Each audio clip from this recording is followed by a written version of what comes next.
Seminari ndërkombëtar për gjuhën, letërsinë dhe kulturën shqiptare i 28 me radhë, si vjet në Prishtinë ka mbledhur mbi 80 studentë e gjuhëtar të huaj, të cilët kanë zgjedhur për të studiuar gjuhën shqipe.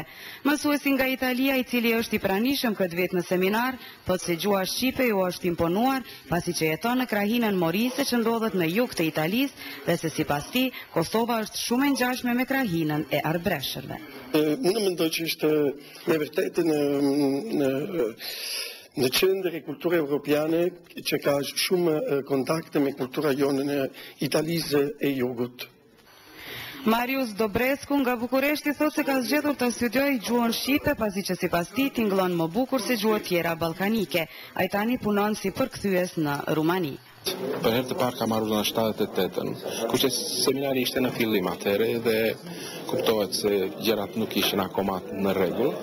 Pastaj erdha në vitin 90, kur atmosfera këtu në Kosovë dhe në Prishtinë ishte shumë e turbullt, kishte automjete serbe në qytet, ne shtypi serb thoshte kanë shkruar se jemi spion të amerikanëve këtu në Jugosllavi. Kurse tani është diçka tjetër. Tani pas shpaljes Kosovës si shtet i pavarur, edhe Kosova po edhe Prishtina ka ndryshuar shumë.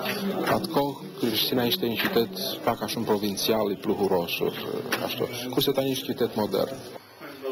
Edhe për linguistën Sara Gretler nga Zurihu gjuha shqipe tingëllon bukur. Ajo veçon dialektin gek, pasi që ishte njohur kohë më parë me këtë dialekt nga një kosovar në vitet e 80-ta. Për mua gjuha geke tingëllon shumë bukur, gjuha standarde edhe ajo tingëllon bukur, por më shumë pëlqen gjuha e Kosovës. Seminari ndërkombëtar i cili mbahet prej vitit 1974 do të zgjasë deri më 28 gusht.